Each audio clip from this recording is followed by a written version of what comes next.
Hello everyone. Today's topic is revision for tRNA structure and functions. Sangeeta here.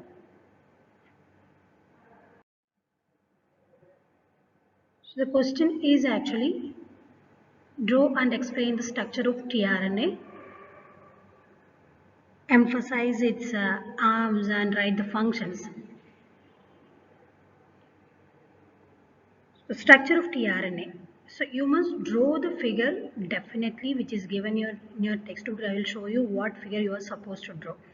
Okay, so now there are various types of RNAs. We have already seen mRNA, rRNA, tRNA, etc. Let's focus on tRNA. All the transfer RNA or tRNA molecule can form a structure that appears like a clover leaf structure, a secondary structure which exactly looks like a clover leaf. So this is actually the clover leaf. You can see if while we are drawing the tRNA molecule, which will almost give a structure similar to a clover leaf. That is why it is said that tRNA's structure is looking like a clover leaf. tRNA has a tertiary structure also, which usually having an L-shaped structure. The base pairing or internalization of the secondary structure leads to the tertiary structure, which usually will have an inverted L shape that allows them to fit into the P and A site of the ribosome. tRNA molecules vary in length from 74 nucleotides to 95 nucleotides.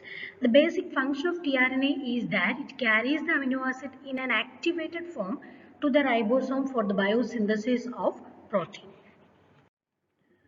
So while explaining the structure of tRNA, what are the contents of tRNA? It usually contains a significant proportion of unusual bases like dihydrouracil, pseudouridine, hypoxanthine, and methylated bases.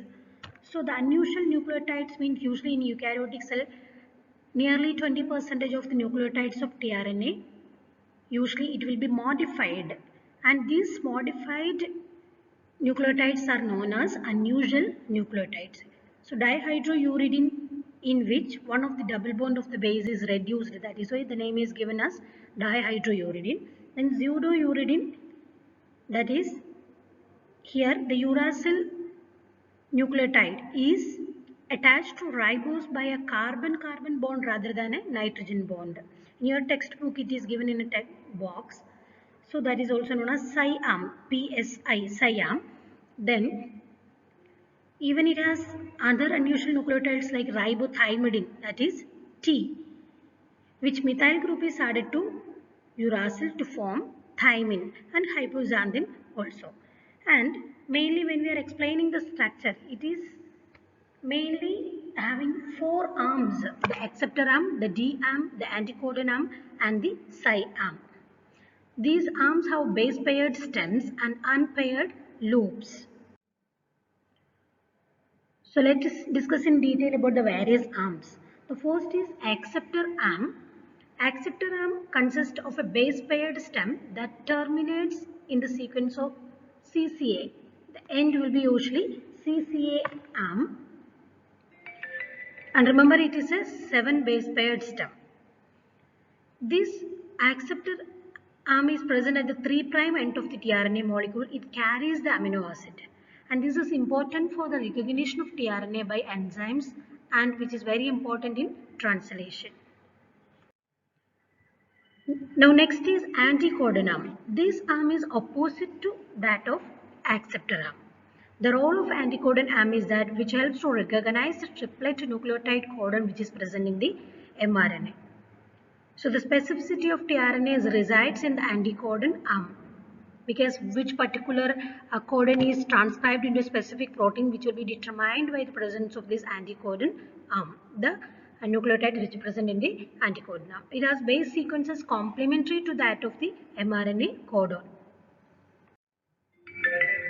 So here shows the this is your acceptor arm and this is your anticodon arm. Anticodon arm consists of nucleotide complementary to that of the mRNA codons.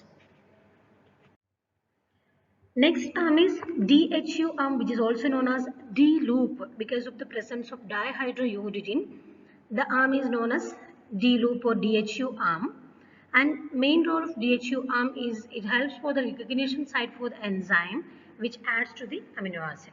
And the last arm is pseudouridine arm or T-psi-C loop, T-psi-C loop, which is opposite to that of DHU arm, which contains ribotymidine and pseudouridine nucleotides, mainly involved in the binding of tRNA to the ribosomes.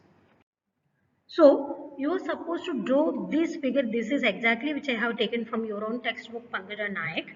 So, you can draw this figure. Even, yeah, this is a better figure for the tRNA molecule, which shows all the important regions like a CCA arm in the 3' end, that is an acceptor arm having 7 base pairs, which is base paired each other.